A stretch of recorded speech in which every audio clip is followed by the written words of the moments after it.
Breaking news now.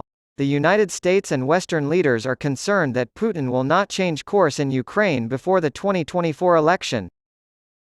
US and European leaders are worried that Russian President Vladimir Putin is including the 2024 US presidential election in his planning for a war with Ukraine.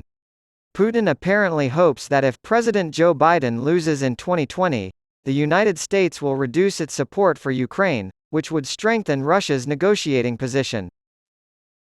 The United States lacks definitive intelligence on Putin's motivations or whether he is deliberately dragging out the war in the hopes that Donald Trump or the Republicans will win the presidency. Putin's actions in Ukraine are unlikely to be resolved before the end of next year, according to top Western national security, intelligence, and diplomatic officials, who also believe that next year's election will be a key factor. The public is divided over whether or not the United States has already done enough to help Ukraine, but a CNN poll conducted by SSRS and released on Friday found that most Americans oppose Congress providing additional funding to support Ukraine. According to a senior American official, there is no doubt Putin is trying to hold out until the 2024 election. It's sort of the elephant in the room for the United States, Ukraine, and Europe, according to another source with knowledge of the intelligence.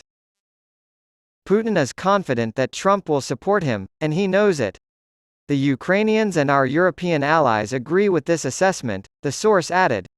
We haven't seen anything to indicate that, but I think it's safe to assume that's what most people are thinking. According to a European diplomat who spoke with CNN, it is exactly Putin's plan to prolong the war in Ukraine until the US election. CNN was told by anonymous officials that Putin may be waiting for Trump or another Republican candidate to win the presidency as a signal for the United States to reduce its support for Ukraine. Putin's focus on the election, they say, only increases the importance of the United States' ongoing commitment to Ukraine, which the Biden administration has been emphasizing. Trump is currently the frontrunner for the Republican nomination, but he has not publicly stated that he will support Ukraine in this war. He has said that he could end the war in 24 hours if he were president, and he just this week suggested that Congress look into Joe Biden and his family before providing aid to Ukraine. Florida Governor Ron DeSantis has maintained an anti-interventionist stance despite retracting comments in which he referred to the conflict in Ukraine as a territorial dispute. House Speaker Kevin McCarthy made it clear earlier this summer that he would oppose any efforts by the Senate to approve additional funding to aid Ukraine's war effort, and Republicans in Congress have taken a harder line on funding for Ukraine since the GOP took control of the House this year. Russians see the upcoming election as a possible way out of their bleak situation. The political support for Ukraine will be compromised if Trump wins, according to former U.S. Ambassador to Poland Daniel Fried. And this makes Putin more confident that Russia can outlast the Americans. Europeans, Americans, and Ukrainians all hope for significant Ukrainian gains to potentially impact Putin's calculus before the end of next year, which has increased the pressure on the Ukrainian counteroffensive ahead of the upcoming U.S. presidential election. One European official warned that Putin would try to delay resolving the conflict until the election results were known if he did not receive those benefits, effectively blocking any attempt at negotiation. Because of this, Europe is rushing to supply Ukraine with ever more lethal weapons in the hopes of changing the tide of battle before the new year. According to the official, delegations at this year's G7 summit in Japan were concerned about the outcome of the American election, which could prove to be a game-changer in the conflict between Ukraine and Russia. Biden has tried to calm those fears, but European officials worry that if the election is close between Trump and another candidate, Putin will try to drag it out until November. An official stated that, putting shape on the U.S. election will have enormous effect on how the war develops. Recent polling from the New York Times shows that 43% of voters support both Biden and Trump. According to two sources for CNN, the upcoming U.S. election is also on the minds of Ukrainians.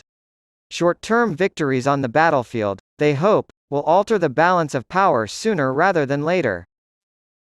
Before the year is out, the Ukrainians hope to achieve victory or introduce a new dynamic.